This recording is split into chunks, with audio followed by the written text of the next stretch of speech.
वृंदावन बिहारी लाल की जय। राधा रानी की जय श्री गुरुदेव भगवान की जय। श्री राधे राधे। भक्ति प्रश्नोत्तरी कार्यक्रम प्रारंभ किया जा रहा है। आइए हम भक्ति संबंधित प्रश्नों को श्रवण करें। श्री राधे राधे गुरु जी, आपके श्री चरणों में कोटि कोटि दंडवत प्रणाम। दिल्ली से इनका प्रश्न है, सात्विक सुख, शांति और आनंद में क्या अंतर है?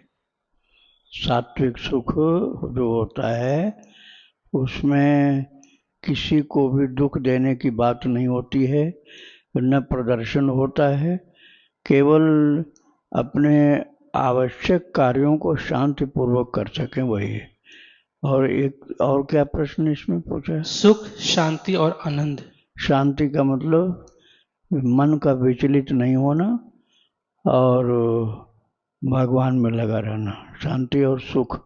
और आनंद? आनंद होता है भगवान में मिल जाना, और सुख का मतलब होता है किसी प्रकार का दुख नहीं होना। इनका अगला प्रश्न है, अहम को करण भी कहा गया है और कर्ता भी, तो करण ही कर्ता कैसे हुआ? मैंपन भूल से माना हुआ है, तो भूल किसमें है? भूल यही है कि हम अपने को कर्ता मानते हैं, और कर्ता हम नहीं हैं। कर्ता भगवान होते हैं और प्रकृति होती है, और हम अपने को कर्ता मानते ही है। भूल ही नहीं, अज्ञान है और भूल भी है, दोनों चीजें। इनका अगला प्रश्न है, मैं ज्ञानी हूँ, मैं भक्त हूँ, दोनों में ही अहम भाव समान है, तो फिर फर्क क्या और कैसे हुआ? आप साधना की कोई बात नहीं कर रहे हैं, आप तो ऐसे प्रश्न पूछ रहे हैं, इससे कोई लाभ आपको नहीं, निरर्थक प्रश्न है आपके, कोई भक्ति संबंधी बात ही नहीं आपकी। ऐसे प्रश्न पूछ रहे हैं आप, तो बता तो हम दे रहे हैं, लेकिन ऐसे प्रश्नों के पूछने और बताने से कोई लाभ नहीं होता। काम की कोई बात पूछनी चाहिए। क्या प्रश्न था ये? मैं ज्ञानी हूँ, मैं भक्त हूँ, दोनों में ही अहम भाव समान है, तो फिर फर्क क्या है? ये बिल्कुल मूर्ख लोगों का प्रश्न है। ज्ञानी और भक्त में अहम भाव समान हो ही नहीं सकता। भक्त में ये रहता है कि हम भगवान के चरणों के दास हैं, वहाँ भगवान सब कुछ हैं। और ज्ञानी जो होता है वो भगवान को सगुण साकार मानता ही नहीं, वो अपने को ज्ञानी है लेकिन कहता है, लेकिन है पूरा ज्ञानी। वो निर्गुण निराकार को मानता है और आत्मज्ञान को मानता है। जब वो भगवान को मानने लग जाएगा तो भक्त हो जाएगा वो। जब तक उसके अंदर भगवान को न मानने का हठ पड़ा हुआ है तो अपने को ज्ञानी बताता है, ज्ञानी तो तब भी नहीं है वो। तो प्रचलित भाषा में यदि कहा जाएगा तो निर्गुण निराकार का जिसको बोध हो वो ज्ञानी है, और जिसको भगवान से प्रेम हो वो भक्त है। श्री राधे राधे। इनका अगला प्रश्न है, बिना अहंकार के निषिद्ध कर्म हो जाए और अहंकार पूर्वक शुभ कार्य हो जाए, तो दोनों में क्या ठीक है? अहंकार किसी प्रकार से भी ठीक नहीं। अहंकार केवल तब ठीक होता है जब अपने प्रभु का अहंकार हो कि हमारे प्रभु ऐसे हैं। अस अभिमान जाय जन भोरे, मैं सेवक रघुपति पति मोरे। हमारे प्रभु सब कुछ हैं, मैं उनका एक नन्हा सा दास हूँ। ये अहंकार कल्याणकारी है, और कोई अहंकार कल्याणकारी नहीं होता। इनका अगला प्रश्न है, विभिन्न भिन्न भिन्न कल्पों में भगवान की अवतार लीला में वही प्राणी रहते हैं या बदलते होंगे? कृष्णावतार सभी अवतारों से विलक्षण क्यों होते हैं? सभी अवतार विलक्षण हैं, केवल कृष्ण अवतार थोड़े ही। रामावतार भी विलक्षण है, नरसिंह भगवान का अवतार विलक्षण है, एक से एक विलक्षणता सब में है। और प्राणी तो सब होते हैं, लेकिन उनका रूप बदल जाता है। कोई था पहले 4 पैर का पशु, अब वो गाय के रूप में था, भगवान की सेवा में गाय रही, अब भगवान ने उसको गोपी बना लिया। अब एक मनुष्य रूप में हो गई। ऐसे ही जीव का आकार बदलता रहता है, एक जैसा नहीं रहता। राधे राधे। इनका अगला प्रश्न है, एक तरफ भगवान अवतार लेकर लीला करते हैं और दूसरी तरफ संसार में सब कुछ जो होता है वह सब भगवान की ही लीला है, तो दोनों में क्या अंतर है? अब आपके प्रश्न का उत्तर नहीं देंगे हम, क्योंकि आपके प्रश्नों से आपकी भक्ति या साधना का कोई संबंध नहीं है, निरर्थक प्रश्न है आपके, इसलिए इनका उत्तर अब नहीं देंगे। इनका राधे राधे। आखिरी प्रश्न है गुरु जी इनका, हम्म। अपना सर्वस्व ठाकुर जी को अर्पण कर देने के बाद क्या गुणों के साथ साथ दोष भी अर्पित हो जाते हैं? जैसे कि किसी ने अपना घर बेच दिया हो तो अच्छे हालात के मकान के साथ साथ घर में छिपा हुआ नेगेटिव चीज या कोई कीड़े मकोड़े भी उसी घर के साथ साथ चले जाते हैं? नहीं, अब आपसे हम पूछ रहे हैं, जैसे आपको पुरस्कार दिया गया हो, आपको पुरस्कार दिया गया हो, 1 लाख रुपए गवर्नमेंट की ओर से मिला हो या 10 लाख या 1 करोड़ मिला हो, वो जो सरकार ने पुरस्कार दिया है वो तो आप किसी को दे सकते हो, लेकिन आपको 10 साल की सजा मिली हो तो 10 साल की सजा किसी को दे सकते हो क्या? वो तो आपको ही भोगनी पड़ेगी। तो जो आपको पुरस्कार मिला है उसी को केवल आप अर्पण कर सकते हो, और जो आपको दंड मिला है उसका अर्पण नहीं हो सकता है। जैसे सजा आपको मिली हो तो कितने वो कोशिश कर लो, वो आपकी जगह दूसरा कोई न सजा भोगेगा, आपको ही भोगना पड़ेगा। राधे राधे। श्रद्धा जी हैं अमेरिका से, इनका प्रश्न है, राधा दे महाराज जी, आज के समय में अगर द्वारिका में किसी सिद्ध संत का दर्शन करना हो तो किससे मिले? मैं द्वारिका में उनसे मिलना चाहती हूँ। जहाँ पर वो संत होंगे वहाँ जाके मिलना पड़ेगा। उनको क्या गर्ज पड़ी है कि आप जहाँ हो वहाँ पहुँचे वो? यही जाकर के मिलेंगे उनसे द्वारिका में। हाँ, द्वारका में यदि आप रहते हैं तो प्रेम यदि होगा तो प्रेम की अधिकता में तो भगवान चले आएंगे, लेकिन आपका प्रेम यदि नहीं होगा तो कोई खोद कर कितना थक जाए अनेक जन्म तक, न वो संत को खोज पाएगा न भगवान को खोज पाएगा। प्रेम आपके अंदर प्रकट होगा तो सर्व सुलभ हो जाएंगे। राधे राधे। प्रश्न है गुरु जी, यदि कोई व्यक्ति स्वप्न में यह देखे कि उसके गुरुदेव अंतिम प्राण त्यागने वाले हों और उस समय वो व्यक्ति श्री राम जय जय राम का संकीर्तन कर रहा हो और स्वयं गुरुदेव भी बीच बीच में इस मंत्र का उच्चारण कर रहे हैं, तो इस स्वप्न का क्या तात्पर्य समझने की क्या तात्पर्य होगा? कृपा समझाने कृपा करें। जबकि वास्तविकता में गुरुदेव पूर्णतः स्वस्थ हैं। क्या यह स्वप्न किसी आध्यात्मिक संकेत, आंतरिक भाव या साधना से संबंधित है? कृपया सही सही अर्थ मार्गदर्शन करें।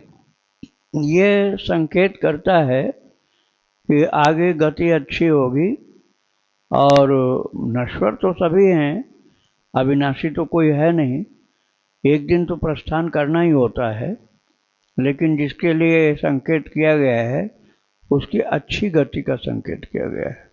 राधे राधे। एक सखी गुरुजी, उनका प्रश्न है, गुरुजी मैं आपके द्वारा दिए गए विजय मंत्र का 12 माला रोज जप करती हूँ, परंतु एक दिन मुझसे भूल हो गई, मैं सिर्फ 10 माला ही जप कर सकी। अब मुझे बहुत पश्चाताप हो रहा है। अगर कभी नियम टूट जाए तो उस गलती के लिए हमें क्या करना चाहिए? गुरुदेव भगवान मेरी इस गलती के लिए कृपा क्षमा करें। अगले दिन जितना रह गया उसका दोगुना जप करो। जैसे 2 माला कम किया है तो अगले दिन 4 माला और ज़्यादा करो, तो दोष का मार्जन हो जाएगा। राधे राधे। इनका दूसरा प्रश्न है, मैं भक्ति और जप में और आगे बढ़ना चाहती हूँ, पर मेरा मन मुझे धोखा देता रहता है और मुझे डराता है कि मंत्र मुझसे दूर जा रहा है। गुरुदेव भगवान कृपया मेरी समस्या का समाधान करने की कृपा करें। फिर से बोलो इस प्रश्न को। मैं भक्ति और जप में और आगे बढ़ना चाहती हूँ, पर मेरा मन मुझे धोखा देता है, मुझे डराता है कि मंत्र मुझसे दूर जा रहा है। मन की बात माननी ही नहीं है। मन की बात मानोगे तो मन तो पता नहीं कहाँ तक ले जाके खंडक में गिरा देगा। मन की बात ही नहीं माननी। आपको अपने भगवान के लिए, भक्ति के लिए जो प्रतिज्ञा है, जो नियम है, जप है, केवल वही मानना है। मन आलस्य कर रहा है या विपरीत दिशा में ले जा रहा है, उसको नहीं मानो।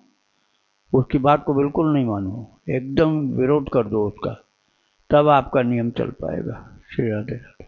इनका आखिरी प्रश्न है, भक्तजन और शिष्यगण अपने गुरुदेव से सूक्ष्म रूप से मार्गदर्शन कैसे प्राप्त कर सकते हैं? अब सूक्ष्म वाली जरूरत कहाँ रह गई, अब तो खूब आराम से इंटरनेट के द्वारा प्रश्न करते रहो। हाँ, आपके अंदर एक बहुत भक्ति होगी, गुरु भक्ति बहुत ज़्यादा होगी, सत्य गुरु भक्ति होगी, तो स्वप्न में या किसी प्रकार से घटना कोई घट जाएगी कि आपको उत्तर मिल जाएगा। राधे राधे। सहारनपुर से गुरुजी, इनका प्रश्न है, कहते हैं कि भक्ति को छुपा कर रखना चाहिए, उसका प्रदर्शन नहीं करना चाहिए, स्वयं को निम्न और दूसरे को उच्च समझना चाहिए, पर ऐसा हो नहीं पाता। कोशिश करने पर भी चर्चा के समय मुख से निकल जाता है कि हम भक्ति में ऐसा करते हैं वैसा करते हैं। गुरुजी, हम भक्ति को कैसे छुपा के रखें?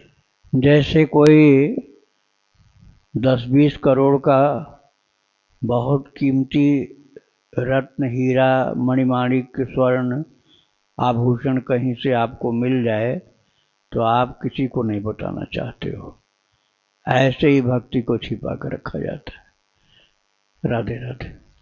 प्रश्न है गुरुजी, मैं अभी प्रश्नोत्तरी एपिसोड 349 सुन रही थी, उसमें आप श्री ने बताया कि भगवान में कोई एकदम ही भाव रखना चाहिए।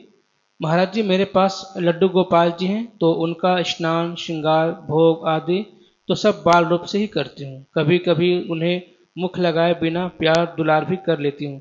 तो क्या मैं यह मानूं कि मेरा उनके साथ वात्सल्य भाव है? यदि हाँ, तो मन में यह सवाल उठ रहा है कि वो मेरे प्रभु ही हैं। कृपया मार्गदर्शन करें महाराज जी कि बाल गोपाल वाला ही भाव एकदम से कैसे पक्का हो। वो आपको खुद अनुभव होगा, उसमें किसी से पूछने बताने की जरूरत ही नहीं।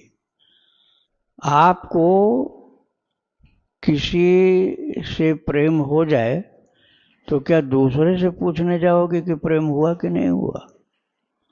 आपके अंदर पीड़ा हो रही हो, पेट में पीड़ा हो रही हो या पीठ में कहीं भी हो रही हो, तो क्या किसी से पूछने जाओगे कि पीड़ा हमको हो रही कि नहीं हो रही?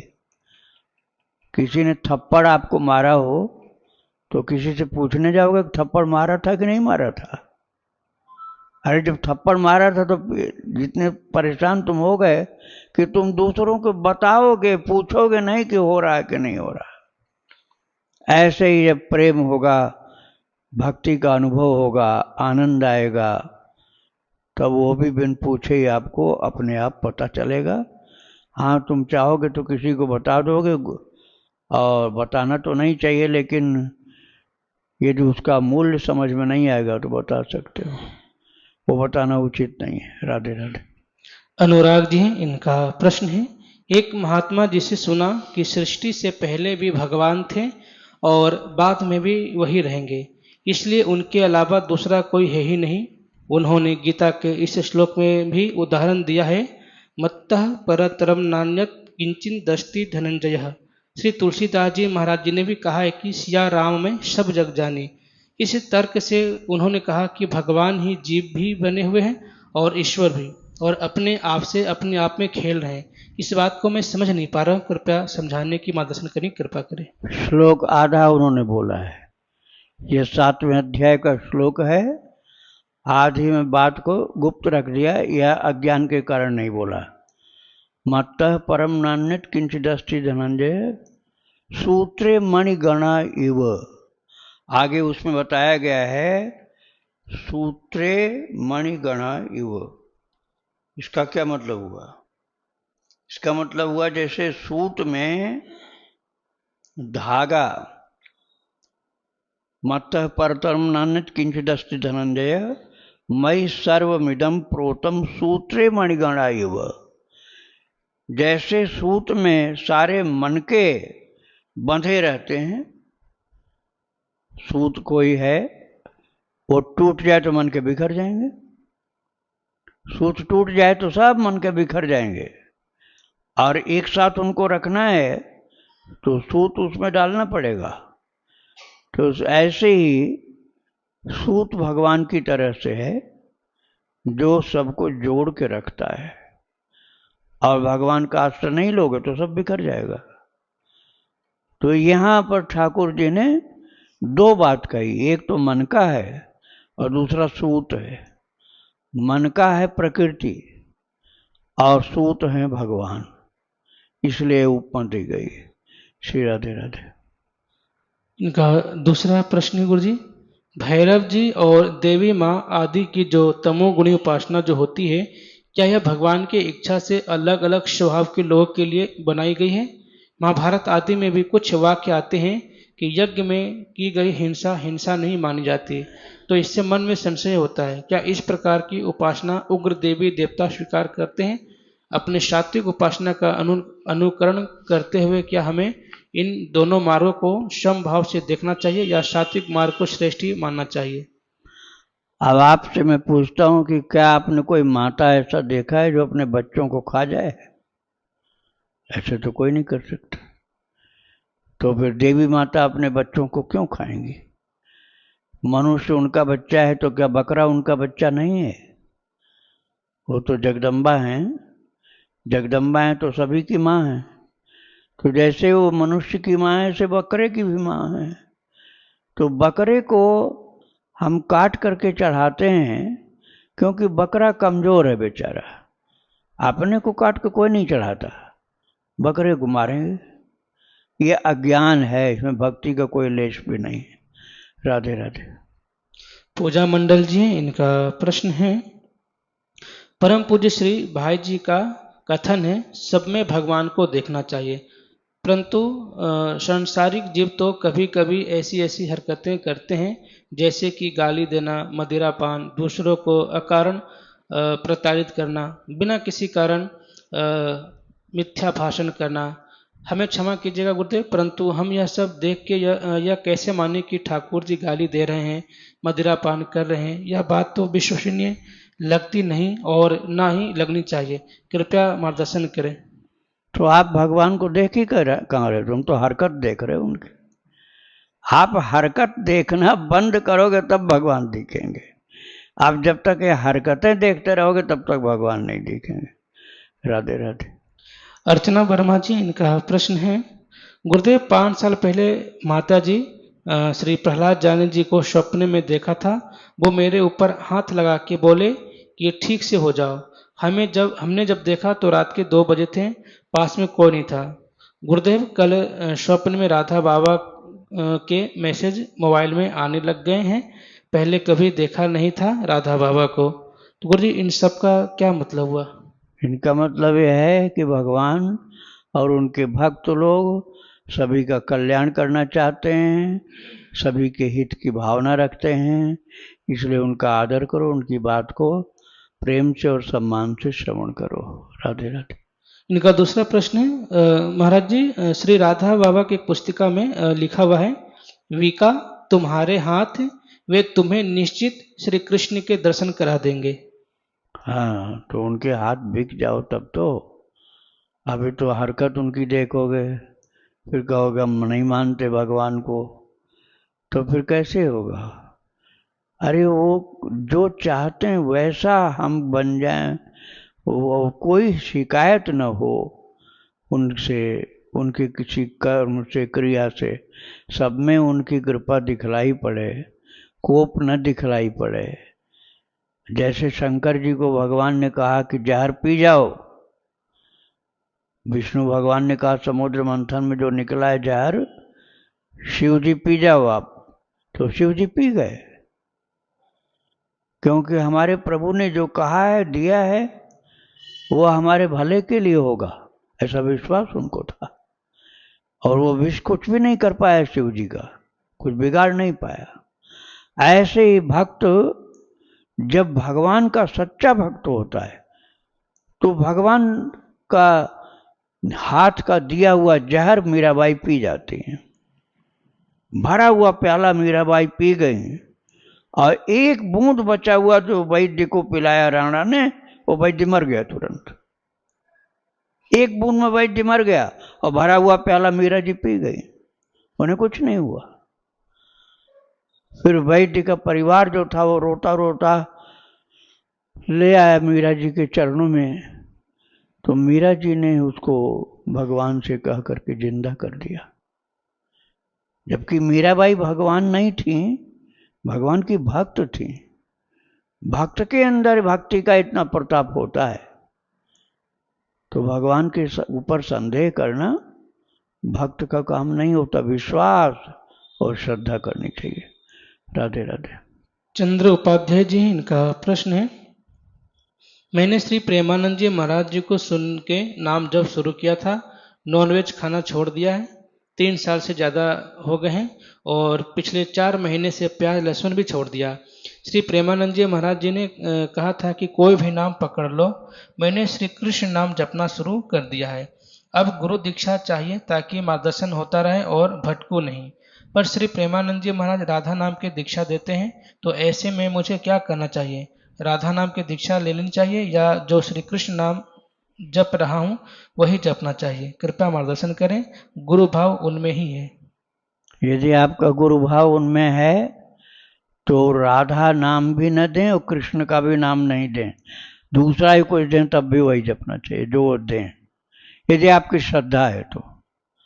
गुरु भाव आपका है तो वो जो शब्द बोलेंगे वही मंत्र होगा, और आपकी श्रद्धा नहीं है तो वो कुछ भी बोलेंगे, आपका संदेह बना रहेगा। राधे राधे। शिव नारायण वर्मा जी हैं जबलपुर से, इनका प्रश्न है, किसी दिन सुबह घर से जल्दी बाहर निकलने के कारण अगर गुरु मंत्र की पूरी माला नहीं हो पाती तो शाम को बची संख्या की माला कर लेते हैं, इसमें कोई दोष तो नहीं लगेगा? कोई दोष नहीं है, थोड़ा बढ़ा के करना चाहिए।